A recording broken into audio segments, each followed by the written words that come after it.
Falar sobre os fundamentos, sobre a análise de dados, fundamentos de análise de dados. Quando uma banca de prova, quando uma banca de concurso pergunta fundamentos ou noções, eu começo a me coçar. Nunca é fundamentos ou noções. Mas também a gente não pode, nem teria tempo, você tem muita coisa para estudar e o tempo é muito apertado, nem acredito que seria gasto de neurônio. A gente entrar em análise de dados profunda.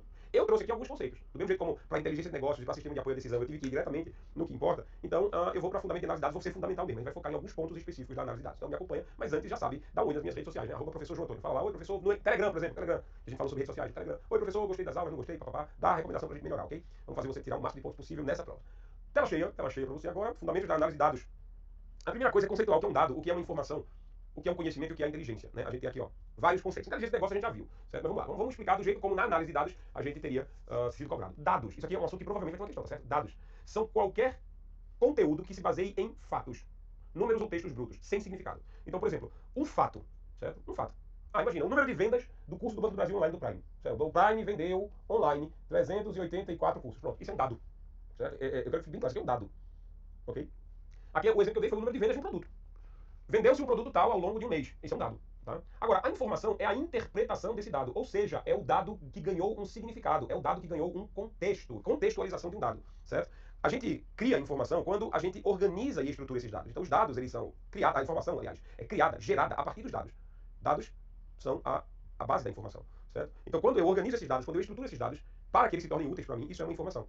Certo? Então, aqui no caso, se eu comparo, o exemplo que eu dei foi, se eu comparo as vendas de um determinado mês com as vendas do mês anterior, ou com as vendas do ano anterior, eu tenho uma informação. A informação é, cresceu, não cresceu, houve queda, o que foi que aconteceu? Algum evento influenciou a queda ou o crescimento? Então, dados são fatos ou números brutos. Representações de algo. Um dado é uma representação de algo, de uma quantidade de vendas, de um tempo gasto para terminar uma tarefa, né, da altura de alguém, da largura de um carro, isso são dados. Agora, informações é quando eu torno esses dados úteis, quando eu dou um significado aos dados, certo? Significou que cresceu, significou que não cresceu, certo? Isso é uma informação. O conhecimento é quando você compreende a realidade. O que cresceu significou que não cresceu, certo? Isso é uma informação. O conhecimento é quando você compreende a realidade a partir das informações. Quando você conhece a realidade. Poxa, por exemplo, a gente analisou as vendas de um determinado produto ao longo do tempo. E a gente pode identificar o que causa o aumento na compra e o que causa a diminuição da compra. As chamadas tendências e padrões, que o DataMine nos ajuda a conhecer, certo? Então, aí eu consigo ver, por exemplo, os meses que são maior venda, os meses que são menor venda, e com isso eu deduzo o que causa maior venda e o que causa a diminuição da venda. Então, você primeiro teve que juntar dados, obviamente. Não adianta, você não consegue ter informação sem ter dados. Se eu não sei quanto se vendeu em maio e não sei quanto se vendeu em junho, eu não sei se cresceu ou se diminuiu. Já não tenho informação. E se eu não sei se cresceu ou se diminuiu, eu não tenho como ter conhecimento acerca de o que causou isso. Eu preciso ter dados, esses dados precisam ser convertidos em informações por meio de uma significância, por meio de uma contextualização. E essa informação é o que vai alimentar o meu conhecimento sobre a realidade do mercado. Okay? Então eu preciso de dados, eu preciso que eles se tornem informação e que eles se tornem conhecimento. Essa informação vai alimentar, vai ser a base para que o meu conhecimento a respeito do negócio, certo? Então vamos lá. Aqui nós também temos a inteligência de negócio, que a gente já abordou no vídeo passado, né? É o processo de coleta, análise e interpretação dos dados para obter no vídeo de negócio, certo? Então vamos lá. Aqui nós também temos a inteligência de negócio, que a gente já abordou no vídeo passado, né? É o processo de coleta, análise e interpretação dos dados para obter informações valiosas que possam ser usadas para tomar decisões. Então a inteligência de negócios está intimamente ligada à tomada de decisões. Tomada de decisões. Então, se tiver uma expressão que é a expressão-chave da inteligência de negócios, é a tomada de decisão. A ideia da inteligência de negócios é ser capaz de tomar decisões acertadas, certo? Então, aqui, o exemplo das vendas. Por exemplo, quando a gente analisa informações de vendas e tendências de um produto, a gente pode decidir se a gente deve aumentar a produção do produto, porque aí está vendendo muito, a demanda está alta, ou se a gente vai ter que investir em marketing, porque o produto não está vendendo tanto. E aí a gente tem que pegar o dinheiro que deveria investir na produção e começar a investir em campanha publicitária. Isso é inteligência. Mas eu só tenho inteligência se eu tiver conhecimento do mercado. Conhecimento da situação. Se eu tiver conhecimento da situação, eu só tenho conhecimento da situação se eu tiver informação. Se eu tiver contextualizado a informação. E eu só tenho informação se eu coletar dados. Então tá aí. Dados geram informação, informação gera conhecimento, e o conhecimento é base para que a gente tome decisões, inteligência de negócios, certo? Então, olha só, as palavras-chave são dados, são fatos, informação, significado, conhecimento, padrões ou tendências, inteligência, decisões. Pronto. Os fatos têm que ser coletados. Eu tenho que achar um significado para os fatos. Quando eu acho significado para esses fatos, as relações entre eles, os padrões e as tendências me dão conhecimento. Isso me permitirá tomar decisões. Pronto, essas são as palavras-chave de cada uma dessas etapas aí. Ok? O resumo está aí em cima e a gente vai para a classificação de alguns dados. Veja só, tudo nasce nos dados. Eu tenho que coletar dados. Afinal de contas, o assunto é análise de dados. Análise de dados. A análise desses dados vai gerar informação, conhecimento e inteligência. E aí a gente vai falar sobre tipos de dados, a gente vai falar sobre formas de coleta de dados, a gente vai falar sobre formas de visualização de dados, entre outras coisas, certo? Esse foi o tópico, o conjunto de informações, o conjunto de tópicos que eu escolhi para mostrar a vocês de forma objetiva, tá certo? Então, vamos lá. Dados estruturados. O que são dados estruturados? Dados estruturados são dados que são organizados em formato definido. Formato definido, como por exemplo, as informações de um cadastro de clientes em uma planilha. É um formato definido. Veja só, formato definido a gente usa muito com banco de dados, certo? Quando o banco de dados utiliza tabelas, colunas e linhas, isso são dados estruturados. Por quê? Porque no banco de dados você tem isso aqui, ó.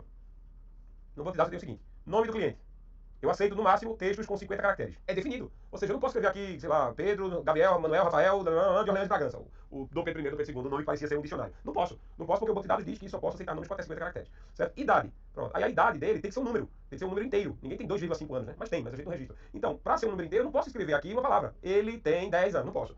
Então, dados estruturados são os dados que são gravados com um esquema definido, um formato definido, limitado, restritivo. Eu tenho que aceitar aquilo que está na tabela. A tabela tem regras. Eu não posso escrever coisas diferentes da regra que a tabela exige. Isso é muito utilizado em bancos de dados relacional. Dados estruturados, eles são facilmente pesquisáveis. Imagina, se eu tenho um campo aqui de nome, e eu sei que só tem texto ali, eu mando, vamos pesquisar por todos os João que tem aqui. Se você já viu um cadastro de clientes, se você já viu uma empresa, você já foi na academia. Aí a academia, você vai na academia para tirar selfie dizendo tá pago, né? Só isso, não faz um exercício. Você chega lá e faz tá pago. Aí o que acontece? Lá na academia, quando você chega para pagar mensalidade, uma vez por ano, né? Só quando vai realmente para isso, aí você entra lá e faz, ó, procura meu nome aí. Faz tanto tempo que não vai na academia que a recepcionista já mudou. Você faz, oxi, como é que tá a Sônia? Ah, Sônia, ela saiu da empresa, entrou minha irmã saiu da empresa, entrou minha prima saiu da empresa, sobrou pra mim. Então já passaram 4 pessoas depois da Sônia, certo? E você, da recepcionista, faz, quem é você? Aí você olha e faz, procura aí, João Antônio. Ela vai lá, e procura. É fácil pesquisar. Por quê? Porque o banco de dados está organizadinho, em dados estruturados, né? Pesquisar pelo nome, João Antônio. Pesquisar pela idade, pesquisar pelo telefone, pelo CPF, pronto. Você faz isso o tempo todo num cadastro. Você acha um cadastro de site, você vai lá, entra no site e bota pesquisar meu CPF. Pronto, bota teu CPF e você não localiza a informação. Bancos de dados estruturados são mais fáceis de pesquisar, certo? Aí existem os dados semi-estruturados. Os dados semi-estruturados são aqueles que não são completamente definidos no formato. Eu não aceito coisas muito indefinidas, mas também não aceito coisas muito restritivas. Vou dar um exemplo. Existem códigos como XML. XML é um código textual que indica partes, por exemplo, quando você vai fazer, aqui no exemplo eu dei um currículo. Quando você vai construir um currículo para o LinkedIn, quando você vai construir um currículo, por exemplo, vai atualizar o seu currículo lá no currículo Lattes, você usa uma forma de banco de dados que não é limitada. Por exemplo, se você disser assim, experiência profissional. Algumas pessoas no campo experiência profissional vão escrever 2 linhas. Algumas pessoas vão escrever 30 linhas com marcadores, com numeração, com hierarquia. Quer dizer, tem gente que escreve muito e tem gente que escreve pouco. Se o banco de dados fosse estruturado, ele ia delimitar um tamanho, um limite. E esse limite pode não ser suficiente para você escrever aquilo que você quer escrever, certo? Então, e eu vou fazer, deixa eu baixar aqui porque caiu a caneta do tablet. Pronto, olha só. Não, se eu ficar sem ela, pelo amor de Deus, eu vou conseguir riscar, vou ter que ficar riscando com o mouse, certo? Então veja, eu vou dar um exemplo do que é XML, uma linguagem de marcação, uma linguagem que pode ser utilizada como um banco de dados, e um banco de dados semi-estruturado. Deixa eu criar um slide em branco aqui para você, para poder explicar isso, para não ficar tão abstrato quanto tá. O assunto é chato, eu sei, mas vamos tornar ele menos abstrato agora. Eu mostro meu mouse tá aqui, porque é ele que tá travando, não sou eu não, certo? Então vamos lá. Imagine isso aqui, imagine um texto que diz assim, cliente. Tem uma tag, a gente chama isso aqui de tag, etiqueta, certo? Tem uma tag cliente. Aí vai ficar aqui, ó, nome. João Antônio Carvalho. Na verdade, o meu nome é bem grande, tá? Ele não caberia nos 50 caracteres. Meu nome é João Antônio Carneiro Leão Gomes de Carvalho. E aí não caberia, certo? Se eu fosse escrever meu nome todo, não caberia naquele campo de 50 caracteres. E aqui eu vou fechar barra nome, dizendo que isso aqui é o nome do cliente. Aí vamos lá.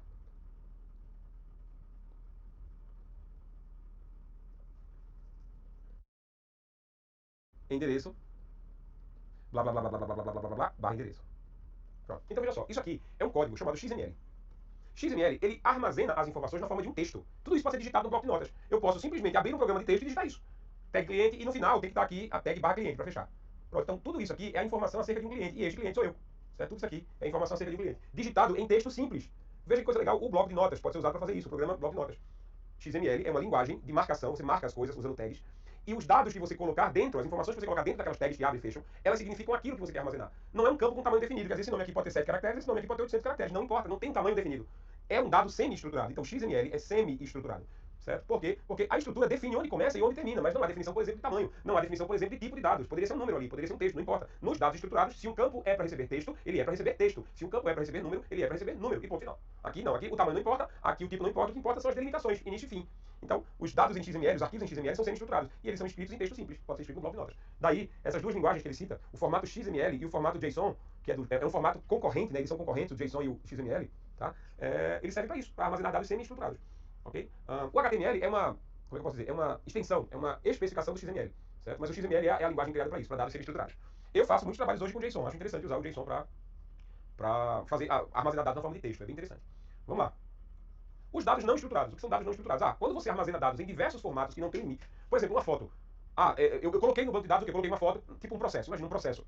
Um tribunal desse aí. Você vai fazer um processo. Aí você deu entrada no processo e as provas que você foi juntando tinha 2 fotos, um vídeo, tinha uma gravação de áudio, tinha, sei lá, 2 documentos do Word, uma planilha do Excel e tinha lá, talvez, não sei, um link para um site da internet onde está o comentário que a pessoa fez. Certo? Então, para perceber, existem diversos tipos, formatos de dados aí. Esses dados são chamados de não estruturados porque eles não têm limite. Um documento do Word. Eu vou anexar no processo, na petição inicial, um documento do Word. Qual é o tamanho que o documento do Word pode ter? Puf, né? Eu vou anexar no processo um vídeo. Eu gravei com o meu celular, tá lá um vídeo gravado provando que eu quero alegar. A questão é, eu posso aceitar diversos tipos de dados.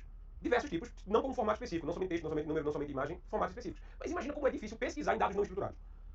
Onde foi, imagina o juiz dizendo, onde foi lá, fazer uma pesquisa online, dizer assim, onde foi que o réu acusou a vítima de ser racista? Onde foi? Tá lá no vídeo, aos 17 segundos do vídeo.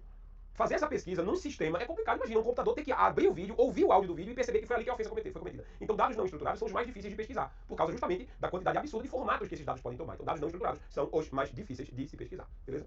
É isso, tipos de dados. Terminou os tipos de dados entre estruturados, semi e não estruturados, terminou. Certo? Agora, o que a gente vai ver? A gente vai ver os dados quantitativos. São dados que representam informações numéricas. Eu não vou nem ler muita coisa. Dados quantitativos determinam quantidades. E dados qualitativos determinam informações que não são numéricas. Como, por exemplo, opiniões, sentimentos, percepções. Então, os dados podem ser quantitativos ou qualitativos. Como é que eu obtenho dados quantitativos? Bom, eu posso obter dados quantitativos através de sensores magnéticos, sensores de presença, sensores eletrônicos, no geral. Eu posso obter dados numéricos em pesquisas, perguntando, por exemplo, quantos livros você leu esse ano? É um dado numérico.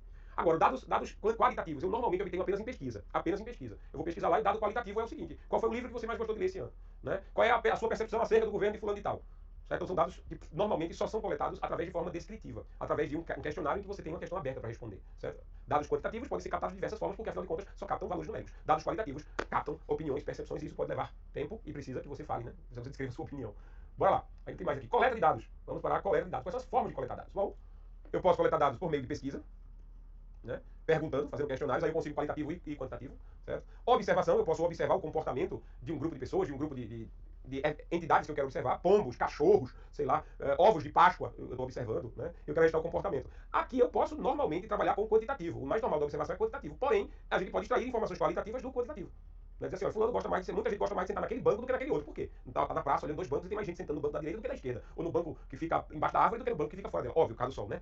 Então, sensores, equipamentos eletrônicos que captam informações em vários locais. Sensor de presença, sensores nas portas para saber quantas pessoas entraram, quantas pessoas saíram. Eu posso captar dados de transações, ou seja, eventos. Um evento como uma venda, um evento como uma compra de ingresso, um evento como a entrada numa loja. Transações, certo? Transações. Posso captar dados de mídias sociais. Esses aqui normalmente são qualitativos. Você capta opiniões das pessoas, você capta comportamentos e interesses. Então, é muito legal buscar dados qualitativos de mídias sociais. É muito fácil. E, finalmente, dados públicos. Dados públicos são aqueles dados fornecidos ao público em geral, como, por exemplo, as prestações de contas das ONGs, as prestações de contas dos governos, né, das entidades estatais, dos órgãos públicos, etc. Então, são dados públicos. É daí que a gente, dessa forma que a gente coleta dados. De várias fontes, né, dos meus clientes, né, dos órgãos públicos, etc. Mas aí são as formas de coleta de dados. Quais são as boas práticas na coleta de dados? Eles têm algumas, tem muitas, mas eles têm algumas. Eu tenho que saber exatamente para que a pesquisa vai ser feita. Pô, eu não vou coletar dados corretamente se eu não souber o objetivo da pesquisa. Então, eu tenho que definir claramente para que a pesquisa vai ser feita. Eu tenho que, antes de fazer a pesquisa, identificar quem seria a fonte mais apropriada. Se eu quero perguntar qual é o melhor sabor de torta, torta floresta negra ou torta de maracujá, eu vou começar a fabricar uma delas a mais. Então eu quero saber. Eu não vou pesquisar isso numa clínica próxima de endocrinologia, eu não vou pesquisar isso numa associação de diabéticos, não vou. Eu tenho que identificar a fonte mais apropriada para fazer minha pesquisa. Óbvio que nesse caso aqui da minha torta, eu vou perguntar aos gordos. Obviamente. Eu sou gordo, eu entendo disso. Eu sei que, se para descobrir qual é o sabor que vai vender mais, eu tenho que perguntar ao gordo. O gordo vai saber responder, certo? Eu preciso escolher uma amostra boa. Não é uma amostra pequena, nem uma amostra enviesada. Eu só vou escolher, sei lá, os gordos que não vão pra academia. Isso aí seria basicamente uma redundância, não pleonasmo. Tecnicamente, quase nenhum gordo vai pra academia, feito eu. Então, mas imagina, eu não vou fazer uma pesquisa só num bairro, não vou fazer uma pesquisa só para pessoas gordas de maior idade, acima dos 40. Vou pesquisar também, eu vou escolher uma amostra que represente o meu público-alvo, aquele que eu quero atender. Tem que ser uma amostra grande o suficiente e representativa. Eu preciso utilizar instrumentos de coleta confiáveis. Não vou utilizar, por exemplo, pesquisadores enviesados, não vou. Eu preciso garantir a precisão desses dados coletados, certo? Analisar eles, vai verificar se foram coletados da maneira correta. Preciso garantir que as pessoas que foram entrevistadas e os dados que foram coletados sejam privados, não podem ser acessados por quem não merece. E eu preciso também manter um registro dos procedimentos de coleta, porque o que muito é importante é mostrar como a coleta foi feita. Isso também é bastante importante, certo? E aí nós temos o seguinte, depois que os dados são coletados, esses dados são modelados, eles são desenhados, eles são, como que eu posso dizer? É como se eu captasse essas pecinhas. Imagina que os dados que eu coletei são como pedrinhas. Eu coletei pedrinhas, certo? O que eu vou fazer com essas pedrinhas? Eu vou fazer um castelo. Pronto, vou fazer um castelo com as pedrinhas. Então, modelar dados é isso. Modelar dados é pegar esses dados, essas pecinhas, e criar um modelo lógico, que é um modelo conceitual, de acordo com a organização, a empresa, o projeto, o empreendimento da pesquisa. Então, eu vou fazer um modelo lógico desses dados, para melhor apresentar esses dados, melhor armazená-los, melhor pesquisá-los, para mais bem pesquisá-los, né? Então, existem vários modelos com diferentes tipos, e eu só vou citar os seus nomes. O modelo de entidade de relacionamento, que é muito utilizado para bancos de dados relacionais, certo? Esse modelo e esse modelo são utilizados para bancos de dados relacionais. Certo? Eu posso montar os dados e apresentar na empresa o modelo dimensional. O modelo dimensional é muito utilizado para data warehouse. Ó, para data warehouse e inteligência de negócios se usa muito o modelo dimensional. Permite-se análises, como por exemplo o data mining, para a análise online, o OLAP, para as ferramentas que são usadas com o data warehouse, a gente usa muito o modelo dimensional. E existe o modelo de objeto. O modelo de objeto ele tem a ver com programação orientada a objeto. É uma forma de programação orientada a objeto. Se na sua empresa o pessoal de TI trabalha mais com programação orientada a objeto, eles vão modelar os dados na forma de objeto. Se na sua empresa já se está desenvolvendo um data warehouse, um banco de dados robusto, aí o pessoal de TI já está utilizando o modelo dimensional. Quem vai decidir qual é o modelo Quem vai decidir qual é o melhor modelo a respeito dos dados que são coletados é o pessoal de TI. E, na verdade, eles decidem o modelo antes de começar a coleta dos dados. Eles determinam o modelo porque aqui a gente usa Data Warehouse, então a gente vai precisar usar preferivelmente o modelo dimensional, para ele casar com o Data Warehouse. Então eles decidem o modelo de dados antes da coleta. Quando eles forem coletar, eles já vão fazer as perguntas de acordo com o modelo que eles querem construir. Então já vão dizer assim, eles vão fazer as perguntas já com o desenho do banco de dados que foi construído. E com isso, preencher melhor esse banco de dados. Certo? Então, modelar os dados é pegar os dados brutos que foram coletados e organizá-los da melhor maneira para que eles possam ser pesquisados, consultados e utilizados depois.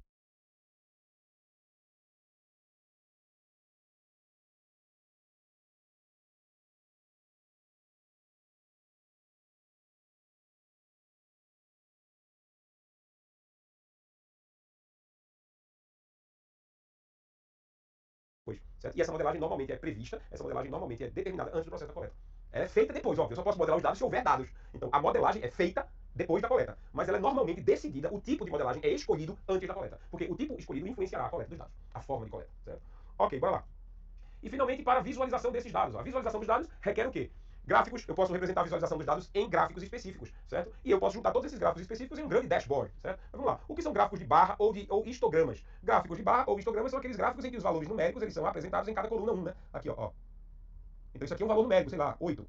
Representa o valor numérico de alguma coisa. Isso aqui representa o valor numérico de outra coisa. Isso aqui representa o valor numérico de outra coisa. Então, os valores numéricos absolutos são apresentados em um gráfico de barra ou em um histograma. Aqui eu posso mostrar a distribuição dos dados por categoria. Os dados numéricos e dados de categoria. Por exemplo, essa coluna aqui representa o número de clientes que pediram dispensa da academia da filial tal. Certo? Aqui o número de clientes que saiu, que pediu dispensa da academia do outro bairro. E aqui o da terceira filial. Então são categorias de dados. E a gente visualiza isso com gráficos de barras ou histogramas. Os gráficos de linhas são usados para representar a variação temporal de uma variável. Certo? Então, aqui eu tenho um gráfico de linha. No tempo, né? Plano cartesiano, aquilo que eu já desenhei na aula passada. Então, eu fui 2 vezes à academia semana passada.